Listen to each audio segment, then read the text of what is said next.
Hey everyone, welcome back to my channel. Today, we're diving into the first week of pregnancy, the early days that can be so confusing, but are also full of amazing changes happening in your body. Let's talk about what you might be feeling during this time and what's happening with the embryo, even though you might not know you're pregnant yet. If you're new here, don't forget to hit that subscribe button and ring the bell so you never miss a video. Let's get started.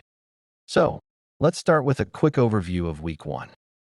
Technically, the first week of pregnancy begins on the first day of your last menstrual period, even though conception, when the sperm meets the egg, won't happen until later.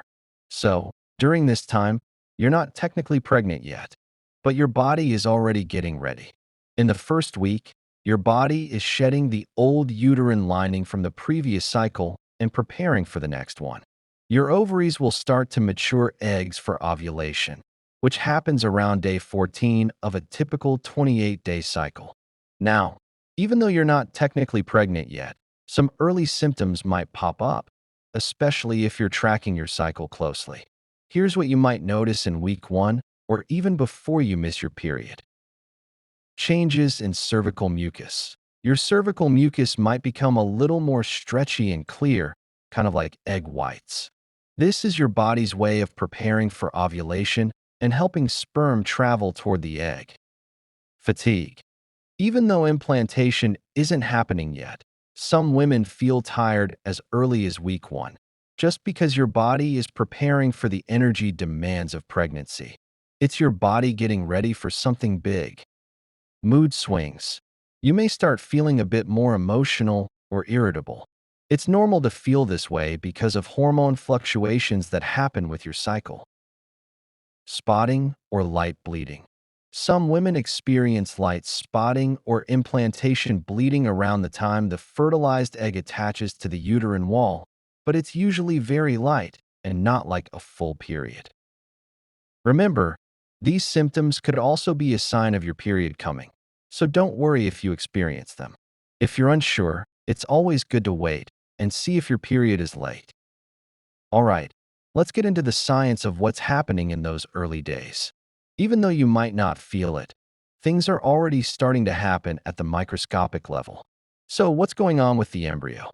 Once ovulation happens and the egg is released from your ovary, it travels down the fallopian tube, waiting for sperm to fertilize it.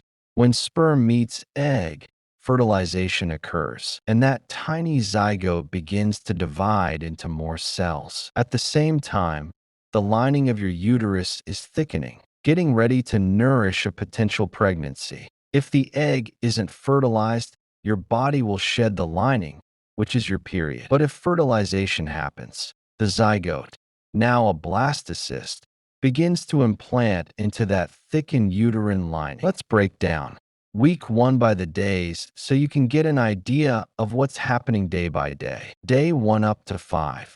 This is the start of your period. Your body is shedding the old uterine lining. Day 6 up to 10.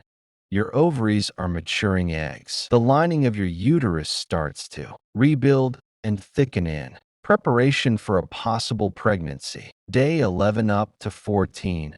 Ovulation typically occurs, but your body is getting ready for when should you take a everything pregnancy that's to come. test? Your egg is released from your ovary and starts its journey to meet the sperm. Well, if you're trying to get pregnant, during this week, you're not actually pregnant yet. It's important to wait until after you miss your period, which usually happens in week 4, but you can try as early as week 3 if you're feeling bold. The best time to test is first thing in the morning, as your urine will have the highest concentration of the pregnancy hormone HCG. All right, that's all for week 1 of pregnancy. I hope this video helped clear up what's going on in your body during those early days. Thanks for watching. If you found this helpful, and I'll see you in the next one. Give it a thumbs up, share it with a friend. And don't forget to subscribe for more pregnancy and health tips. If you have any questions or thoughts, drop them in the comments below, and I'll be happy to answer.